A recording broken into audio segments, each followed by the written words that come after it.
everybody. Thank you for tuning in to the Uncommon Podcast. Yes, this is our final episode here of our 5-part series around the five love languages. Today we're going to be discussing something super interesting for adults and women alike, but this is geared towards men, of course, and we're going to discuss how to become fluent in physical touch. Not just like, physical touch when you're having special time with your partner, but physical touch just in general, like, hey, yo, what's up, man? Different physical touch. Like, hey, yo, what to do? Laundry. Shout out to Matt. And so talking here, for many guys, physical touch is a huge part of growing up. It gives us examples in this chapter here about arm wrestling, playing tag, giving noogies or wrist burns and all these things. But then as they grow, the book talks about how that kind of fades. We distance ourselves. Society doesn't want us to be so touchy and such. But really, in reality, you get to the point that 20% of people are like that. They need their love tank filled with touch. Okay, hugs, for couples, kisses, right? And so with that said, that's what this chapter is about. It gives an example, Chris, about if your wife is a foodie, chances are that you've heard of super tasters, people whose sense of taste is so accurate that they experience food in a different way. So touch can be like that for others, but they're like touch is enhanced for them. It's more intense. Yes, it's intensified. It's a different kind of tactical is what it states here.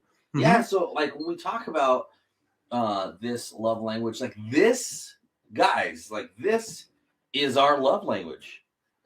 I mean, most of us have that. Like, you talked about it early on in our lives, right?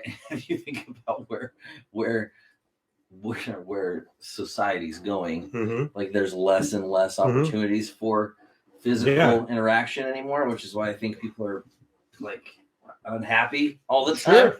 But like this, like, guys, this is our language. I mean, yeah, that's how you can feel if your love tank's not filled. 100%. And like there's becoming a decreasing amount of ways to fill that love tank. Like decrease in opportunity. You have like online relationship. I don't get. Somebody asked me if I was gonna start dating, what that would look like. And I honestly had no idea what that could look like. What could that look like? I've heard people meeting. Like I know people that have met their partners on those things.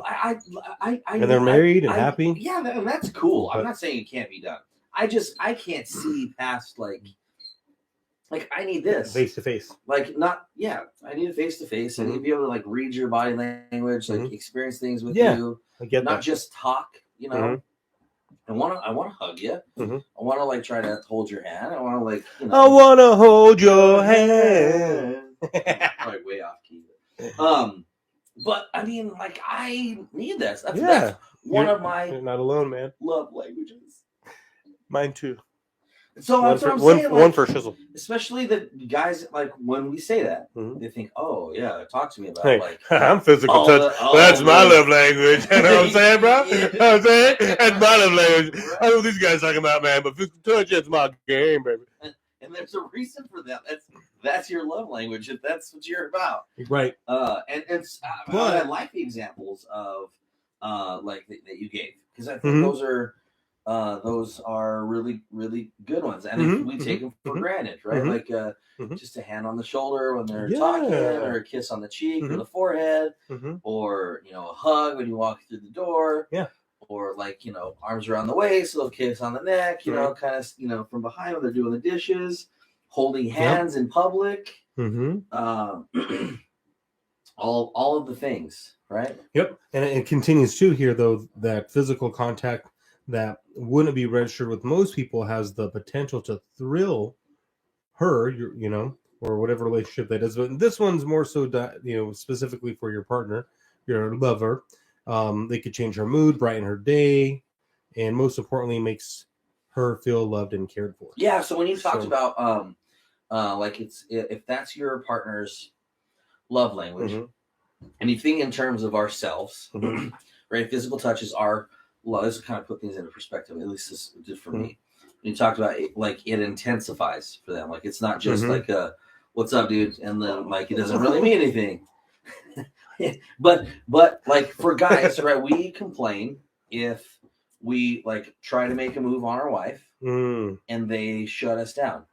Like it jacks with us sometimes, right? We take it personal. We think there's something wrong with us, or like something else is going on. Like it triggers an insecurity in us, right? It's the same thing for them. If we're not initiating that physical touch with them, even if it's not our love language, which 9 times out of 10 for guys it is, depending on how we grew up. But if it is, I mean, that might be something that would help you relate to that intensified feeling. Like if your wife bought you like a new pair of pants or whatever, like it may not mean something to you, but if she like tells you not to smack her ass, or she like brushes you off when you like make a move, like you can hurt. That bothers you. Like it hurts. You feel unloved if it's not received. So if it's not received, the how you touch is what we were talking about when we were preparing for this, and the book talks about too, because your wife has to drive that line, or your partner type of thing, which also takes that conversation, Well, and just being aware too. The other side of that coin, and that you talked about, is on the intensifying that feeling is on the negative side, right? Any offenses, it's super heightened. Yes. Right. So you shared a story about your wife. Like there's certain things that like you wanted to do, but that was like, can't do that with my wife. Right. You kind of had to learn that about each other. Right. Yep. Absolutely. And once you learn that, then you can demonstrate your love with this love language in a manner that will be received well, because you could do it wrong in a way that maybe it's not appreciated. You know what I mean? I had shared with Chris when my wife and I were first dating, she wouldn't let me touch her face, and I was like, man, that was one of my moves, back in the day. I go grab a girl by her face. That was not my wife. She did not want me to touch her face at all. I was like, ah. So I had to adjust. And so with that said, as time goes on and trust is developed, and, now that's something I can do. Not all the time still, but more so than I was there before. But I could grab her by the cheek and kiss her, and that's okay, because now for me, that's what I want to do. And she understands that that's my love language. And because of love and trust that we have for one another, she allows that. Whereas when a relationship's newer, that may not be permitted. And so that boundary was created and then modified over time, Yeah, no, absolutely. And I think the rule of thumb, and the book words it, I love the way the book words it. The only touch of it, this should be your rule once you learn your, to identify this love language in your partner. The only touch available to you is the one that pleases your partner. Yes, that is correct. Yep. So translation, right, is if she doesn't like it, like just because you like doing it, right? She may not like. I mean, I love to smack the ass. If it's there, I think most women like that, but she may not like that. Depending on how it's done or what's going on, right. In that moment. So, I mean, even just because you like it doesn't mean that she's going to like it. And so that's a good segue, right? And to identifying in the physical touch, it's all the things in between, right? It's not just a sexual thing. It's all the the recommendations that you said earlier, but also this is another opportunity for us to talk about like dialect. Yes. Right. Because the book mentions that as well. And that like speaking your partner's dialect is really important in this physical touch. I mean, that's a perfect example of what you said. The ass slapping, if your partner, I would disappoint me. But I mean, why is it worth it? I don't think so. Well, on that note, it talks about doing like a baseline, kind of like as coaches, there's like a baseline test for a concussion type of thing. And it kind of compares this to where you kind of take stock, so to speak, of how many times you might kiss your partner, give them a hug, hold their hand, like you're talking about, putting your arm around them, initiating foot-to-foot contact under the table. But anyhow, going through all those times that you might, rub their back or playfully wrestle, gives examples, give her a high five. To be precise and comprehensive as you can and compiling your list, it says here, resist the urge to inflate the numbers to make yourself look better. Remember, you're just looking for a baseline. So then you can identify, like what's appropriate, what are those boundaries, because all of this is about making them feel loved. If you're touching in a way that they don't feel loved, then that's not love. Just because like, oh, I would like to do this, that's it's not about you, bro. You know what I'm saying? Yeah.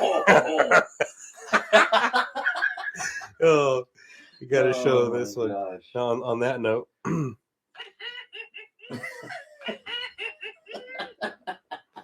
Oh my goodness. But here it talks about nice touch. So one of the dialects is nice touch. So in reality, not all touches are created equal. Some will bring more pleasure to her than others. Your best instructor is being touched, of course. So in this case, your wife, after all, she's the one you're seeking to love. She knows best what she perceives as a loving touch. Don't insist on touching her in your way and in your time. Learn to speak her dialect. So that's some pretty incredible advice, like the. Oh yeah, and this is something like, well, maybe this is my love language, but this is something to me that would be fun. Mm-hmm. Mm-hmm. To learn, right? Like not just talk about and ask, but like touch your partner in different ways. Not that always. Don't walk up behind her and flick her ear, guys. Okay, probably not gonna like that, or maybe I don't know. Or don't check her oil, that kind of stuff. I mean, maybe if she likes it, I would, whatever. But I'm just saying, try different ways to touch your partner and see. I mean, some girls don't like to be tickled. Right. If you like to tickle, and that might be you're gonna have to change your mindset. Some females do. It's a flirty, fun thing for them. Mm-hmm. Some people are like, feet, don't touch my feet. Right. Exactly. And some are like, touch my feet always. Exactly. Exactly. It's just fun to learn those things because you get to touch another female. I mean, what's not fun about that to me? Right. Right. And that's a whole other. I mean, that's I think the foundation. From what I'm hearing in these things is that's the foundation. Is not just learn that this is your partner's dialect, but learn. Or language, but learn the dialect, their favorite places to be touched, not just sexually, but affectionately.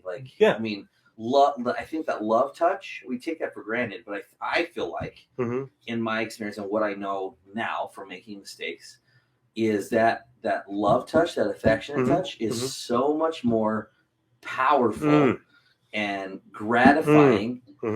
And feels better than the sexual touch in a lot of ways. Yeah, when you're doing that correctly, there's a reciprocation, and it talks about that. Yeah. The fact that a certain kind of touch brings pleasure to you doesn't mean it will or should bring pleasure to her, so then it discusses further if a back massage communicates love loudly to your wife, then anytime money and energy you spend on learning how to be a good masseur will be well invested. So this continues to, the book continues to present looking at your relationship as an investment, and continually trying to get that to compound so that way it's better, for the both of you. So I think that's a pretty good takeaway there. I mean, so let's just put this in perspective because this is a good lesson. Yeah. Again, to connect the dots because we as guys, we have trouble connecting those dots or dumping and mixing our boxes, I guess. Mix the box. We do training and ongoing training at work. All of us. Yep. In any profession, you have to do. In my field, you have to do so many hours to maintain your licenses and certificates. Right. Same thing for you. Yeah. Your PNC stuff and the increase in training for management and leadership to get different certificates and different trades. We will do that, no questions asked. And why? Because it gives us a pay raise or it allows us to do multiple jobs. Benefits. There's benefits. We see that physically, but we forget to do that in our relationships constantly. Forget to do that. So that was a lesson, right? If my significant other, I come to find, she likes massages. Like, why wouldn't I get training? Yeah, to be a massage. Why would my wife need to go? Like, I didn't think about this in my marriage. But like, why would if I give the best massages, she doesn't need to pay for one because I can do it myself. Ooh, word. Like we'll do that with cars. Yeah. Like we don't want our, sometimes if we're mechanics, we don't want our wife taking our car to somebody else. Right. Because we can do it. Because we're trained on it. So why send your wife to another dude or female to get a massage, to touch her everywhere when you could do that? You could do it. And you could do it. So, like, I mean, that's what the book taught me in that particular area. Is like, okay, well, I mean, we get training, we go to conventions, we go to do all these things to better ourselves in our careers. It's part of our watering our own lawn kind of situation. Yeah. Yeah. On that point too, talks about physical touch is not code for foreplay. Right. So just because you're demonstrating, love doesn't mean that always has to lead to something further. Yeah, exactly. I mean, it also discusses here that the purpose of becoming fluent in the language of physical touch is not to get your own desires met, but to make your wife feel genuinely loved and cared for. Yeah, we don't want to forget that part because when we said this is our language. Yeah. Right, which what I meant by that primarily is that we should know how to speak it the best out of the five.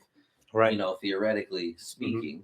But again, we can't forget that the way that we speak it is and may not be the same way that our significant others speak it, right? And when we're talking about learning this, it's like you said, it's for the benefit of our partner, right?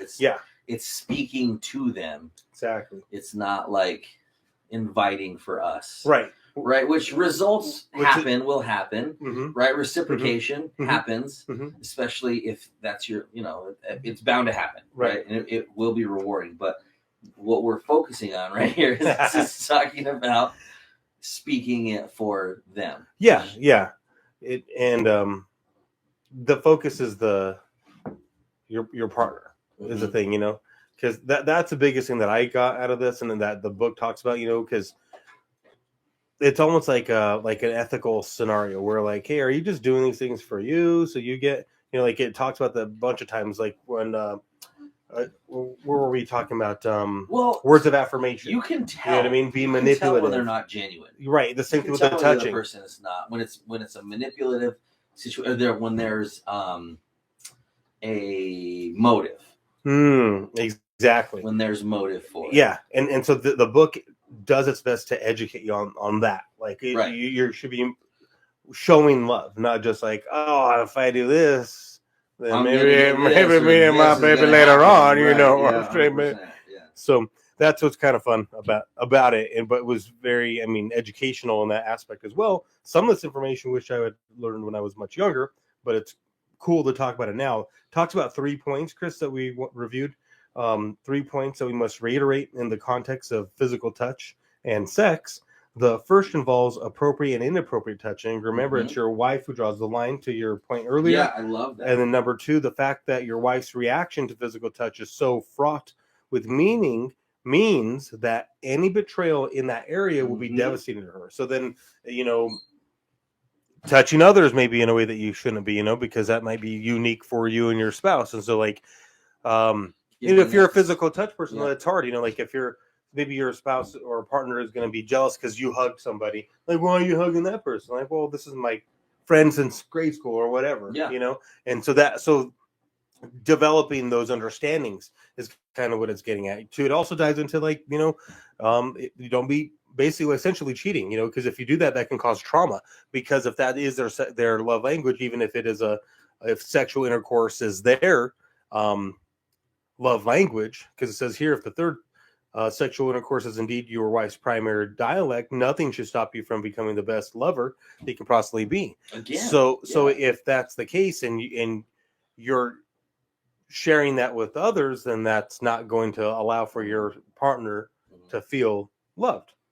So I mean, these are intimate things that could be, intimate with like a friendship, a high five, a hug type of thing, but really more so with that connection, because that's a spiritual thing too. It doesn't dive too deep into that section, but that's really what it is. It's going to destroy that spiritual connection, that we gain, because all these are different forms of a different type of spiritual connection. Because love, all these things are greater, love, hope, and faith, but of the greatest of these is love. So this entire book is about showing that love and being mature with that love too. I think that piece that it focuses on, like in bedroom activity and sexual activity, we touched on earlier when you talk about like bettering, like we use the massage therapy thing as an example, right? Why would you learn how to, that was a good example, be the best that you possibly can? And it's the same, I'm not giving, but it's the same, like for, like you mentioned, the sexual activity, like you want to better yourself, right? Like read like factual books, read books that will help you, like do research on that kind of stuff. Ask questions with your partner. Yeah, have those conversations. Because sometimes that's the area that, again, we have trouble with as well. Like we maybe know one way to do it, and like that's the only way. And we don't ask questions about what they like. We don't ask questions about what they need, or those kinds of things. And then and then we wonder why that particular part of the relationship falls apart. Right? Like take it from somebody that's like, our partnership, our marriage, we made that mistake. You know what I mean? And we didn't do the things that we needed to do to like reconcile some of those difficulties that we were having, right? And so then relationships fall apart, that kind of stuff. And so those are tough things. Like as a man, we still have a responsibility and an opportunity.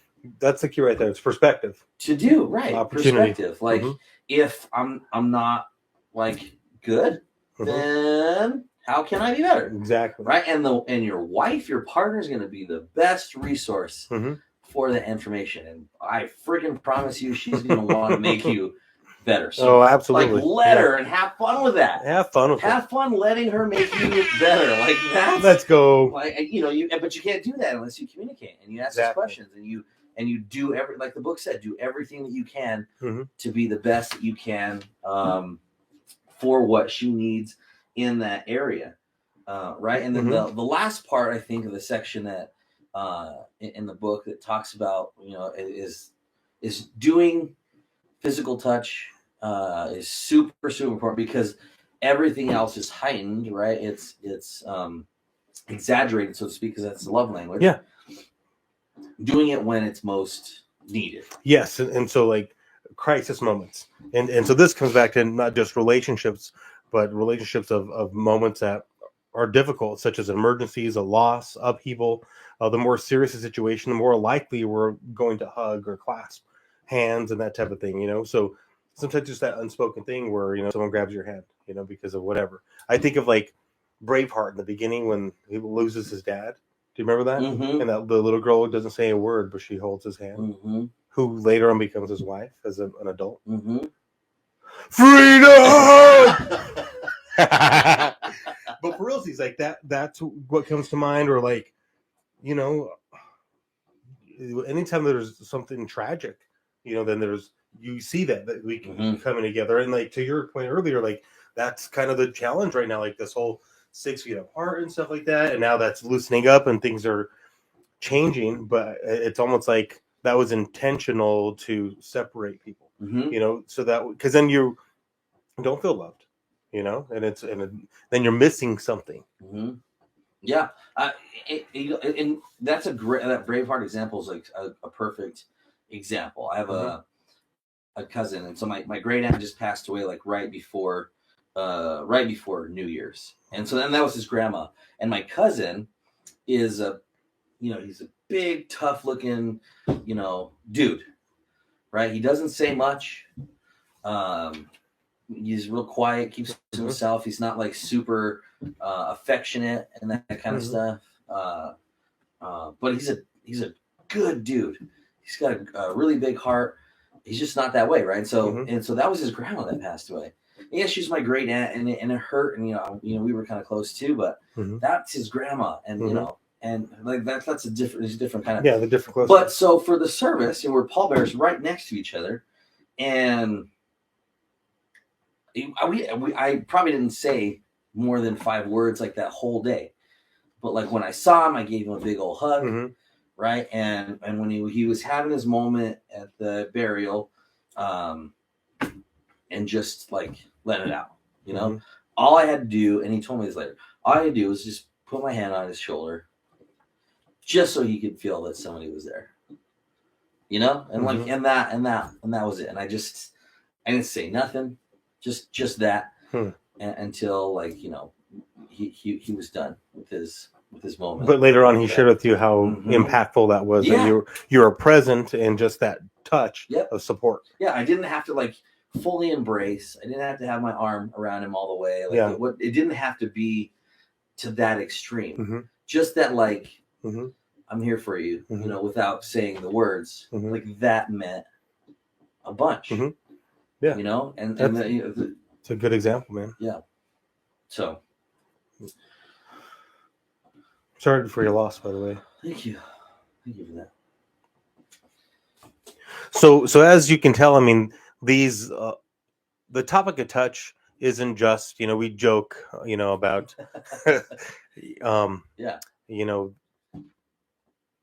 the intimacy moments shared with your partner, but these are different levels of intimacy, like you shared, with the loss of family, and there's certain moments that you recognize. So I want to acknowledge you for that, for recognizing that he needed you there, your family member. And then 2, you were understanding of him and his personality and what touch was appropriate as well. So like this is focused on couples, but again, we want to frame this so that way you can handle this for like Chris did with his cousin. This could be your child potentially, not just your partner. And so like these love touches, so to speak, are in different ways. And then the book here, to conclude here, gives some examples like making touch. This one is geared towards your wife. So make it a normal part of your routine, like running your fingers through her hair while she's reading, touch her shoulders as she works in the kitchen. Even the smallest acts can build the intimacy over time. So kind of investing, like we were talking about. Let's see here. Another good example, the massaging that you talked about. This is a good idea because the book, what I love about it is like, if this isn't your love language, or even if it is, it just gives you some cool tips for you to make it your own, because there's different dialects, because everybody's different, like God made you unique. And so the way you want to be touched is going to be different, than maybe somebody else. And so there's websites, DVDs, books, various techniques of body massages. I was telling Chris that we bought one of those massage guns, and it's got different attachments. So this way, because my wife's a stylist, so her back muscles get really tight, and so I can't just use my elbow or anything, like it hurts me. So I invested in this massage gun, so that way I can help with her shoulders, her lower back, and such, to help ease that. And I use it for myself as well, so it's a double benefit. What I mean? So, right. But with that said, we had to take that time. I mean, it was an investment. It was like, I was like, no, we didn't need to spend this money, because it's a nice product. It's like $300. You know what I'm saying? So yeah, they're not cheap. No, they are not cheap. Not the good ones. Not the good ones. Not the good ones. Yeah. It's great. I mean, what is sit. In the book, I think we have a habit of sitting across. I sound like a water boy. everybody knows. Remember that scene? Well, I killed my vibe. Not water boy. We're gonna joke about this, so then you're gonna go back to that advice thing. But do you remember in Joe Dirt, where he goes back to his house and he's like, everybody know what that is. Everybody know home where you make it. Home is where you make it. He was like, "What'd you say, man?" He's like, "Everybody know home where you make it." I'm like, the guy likes to see homos naked. How does that help me? He's like, everybody know. Oh man. Side note. Yeah. That's what you said. That's what reminded me of when you were like, "Oh, I was just gonna give a tip." Okay, back to the tip. Another tip. Yep. We got to bring it back. But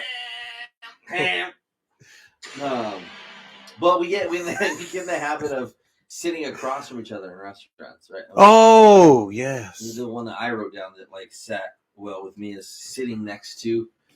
Was that on here? I think you brought it up. Did I? Yeah. For realsies? Yeah, it was in the example. I don't know, somewhere. I feel like sitting next to her. Oh, I didn't see that one. They're side by side, if the two of you normally sit across from each other in a restaurant, next time get a booth and sit side by side. If you usually sit side by side, next time sit across from each other. Oh, and I did not read that. Engage in a little foot playing under the table. Oh, yeah. This guy's all about foot playing. Gary Chapman and Randy Southern. Likes the foot play. But some great, awesome advice. My takeaway too, we talked about all of the love languages, so the last one, but little did I know, Chris, that there's more. It dives in deeper, which we may not get into, but if you can pick up this book, this gives you additional information about how to handle everything that was discussed, and of course, the test is at the end of the book. So we did enjoy this. I love this series and spending this time talking about some unique topics. Yeah, for sure. That was our fourth. We got one more to do, right? No, that was all five, bro. No. Unless you want to continue discussing the rest of the book. Yes, sir. No, we got one more. No, that was the last one. What? That says, what language do you speak? Are there four? No, there's five. That was our last one? Uh-huh. I know, it's sad but true. Did we do all these? Yeah. How come I'm not believing this right now? We did it, Chris. Quality time, receiving goods, acts of service. Yeah, I guess we did. Wow, we made it. Time flies, you're having fun. Looks like we made it. oh man. Jinx. Personal jinx. Maybe we should do a segment on the art of apologize. I feel like we talked about that before. We have. We can anyway, we start digressing. I digress. To be fair, it was definitely a. To be fair. It was definitely a fun series. And absolutely. Learned a lot, man, talking about this. Yeah, we did. You know, like that's the same words, but we were like, hey, what about this? And we shared different stories. You know, my favorite thing is that like I read the book. Yeah. And then I got to hear your perspective on the book, which made me. It brought back a lot of things, but also taught me different perspectives. So thank you. And thank you for teaching me different perspectives, because in sharing our takeaways, we learned a lot. Yeah. And because life, gives you things to think about. And I know that this is going to prepare us, as men and leaders to better handle situations in the future. Because the thing that I've learned is that relationships are never ending, So like, you're going to meet new people, being a parent, you're always meeting other parents, with just the circle of life with your kids and stuff like that. So figuring out even that, those relationships are should be tended to as well. You know what I mean? To whatever level of love that is at your display. 100%. That's good. 100. We keep it 100 on the Uncommon Podcast. Yeah. That's my little jingle. Chris, do you have any closing remarks before we conclude? Well, thank you guys for listening. Comment your experiences, share your stories with us, and share. Share, subscribe. Find us on YouTube too. We need you to like us on YouTube. Podcasts are available on YouTube. That's where all of our content is listed and up. So subscribe to that page as well. We're on Spotify, every platform that you can. Yeah, I've been seeing you guys downloading, so thank you for downloading. To a podcast, Buzzsprouts. Right, stay tuned. This is iTunes ends our 5 love languages series. Sadly, Sadly. Speak of that book. It's a great book for your relationships. Sadly, this concludes. But we will continue. Yes, we will. With more uncommon topics, and we got a lineup of some really fantastic guests. Absolutely. In the funnel. Stay tuned for more. Excited about that, and we're gonna enjoy the new bids. And, we got gear coming soon too. You can place your order soon. So thank you so much for your support. Thanks for tuning in. We really appreciate it, and we'll see you next time. We'll see you next time. Thanks for tuning in to the Uncommon Podcast.